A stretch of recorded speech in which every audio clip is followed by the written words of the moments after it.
موقع طنطا. ربنا يخليك ان شاء الله، يبقى وش حلو عليك السنه دي ويبقى سبب في ثوابه ان شاء الله. عايزين نطمن على احوال الفريق.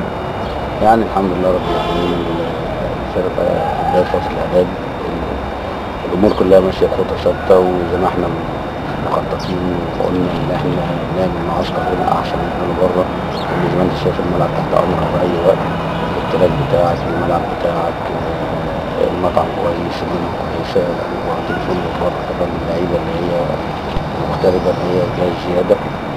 فاعتقد ان كل ديت امور ان شاء الله بامر الله هتساعد الفتره الجايه في اختيار وانتقاء اللعيبه، وان شاء الله نوصل لاحسن تيم واحسن فرقه، وان شاء الله تبقى ماشيه بالصعود بعض. اختيار اللاعبين تم اختيار 10. تم اختيار اللاعبين دوت على اساس ان احنا في عندنا كان عندي السنه اللي فاتت 16 فرقه ناحيه الباكلايت وناحيه الباكلايت برضه اماكن في السفينه. وانما هو انا الملاحظ ان فيرود وتحت الفيرود حاجه كويسه جدا، ولاعيبه على مستوى عالي بيلعبوا في قلب الدوري الممتاز. انما هو كان العجز كله على الاطراف وفي قلب الملعب وفي الحته اللي هي على الرغم ان اللعيبه اللي جايه دي مش لعيبه ذو اسماء، تعتبر لعيبه مغموره لحد ما. هي دلوقتي الاسماء دولت اللي هم بيبقوا جايين نادي طنطا عشان ياخدوا 200 و300 الف جنيه سبوبه السنه دي، عشان السنه الجايه يروحوا مثلا نادي تاني عشان برضه 200 300. يعني مش يعني الاسماء بتلم فلوس، انما انت عايز لعيبه اللي هي يعني عايزه تعمل اسم، عايزه يبقى ليها توازن، عندها طموح، عايزه تبدا المشوار، عندها طموح، والطموح ده مطلوب. واللعيبه اللي جايه ديت ان شاء الله بامر الله الطموح بتاعها ان شاء الله يوصلنا للمنافسه ان شاء الله والشرف. اللعيبه اللي تم اختيارهم محمد الدمنهوري هتعيح حضرتك عليه.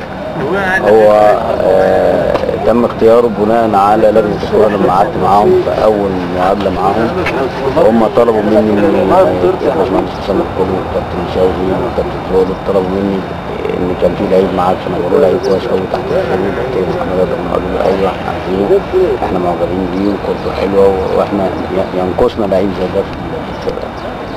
فقلت لهم ده عنده شرط جزائي، فدفع الشرط الجزائي وانضم ليه. خلص موز الحمد لله. السيد عبد الرحمن. السيد عبد الرحمن انا كنت متابعه السنه اللي قبل اللي فاتت في الدوري، ولسه صغير عنده 23 24 سنه. كان في دمياط ايام ما كانت الفرقه بتنافس وكان لها اسم وكان ليها وضع في الدوري الممتاز به.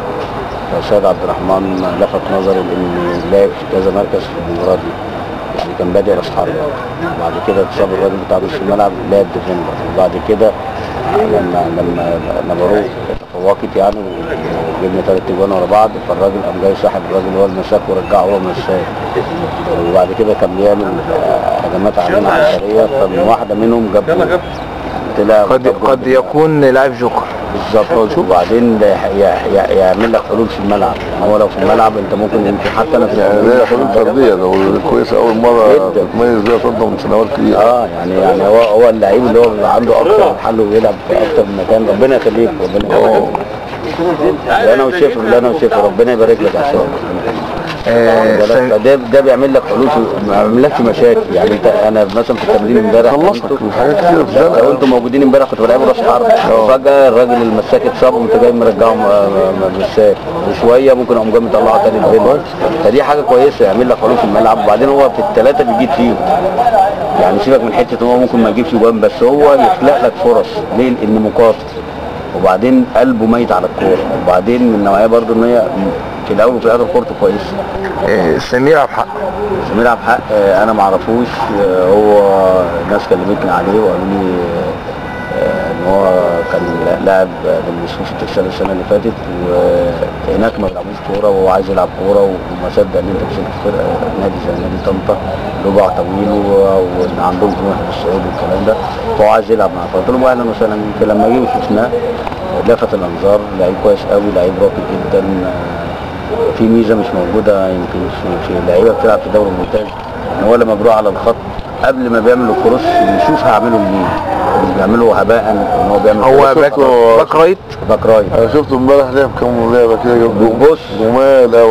يعني يشيلها كده بواحد الناس شيلها فعلا واخد بال حضرتك مرتين ثلاثه عملها. ايوه، فدي ميزه مش موجوده في لعيبه كتيره بتلعب في الدوري الممتاز. بيجروا بصراحه انا ما كنتش اعرفه يعني لفت نظرك فعلا واخد بالك، لان دي حتى في الشمال واليمين يعني ديت ما كانتش موجوده. وبعدين انا بقول لك اهو في دوري ممتاز في لعيبه بتلعب وليها اسم كويس كمان ما بيعملوش الكلام ده. لا حقيقي لان ما شاء الله. انا فكرت امبارح مع اول ما جيت ده مباراه دي مش تمرينه.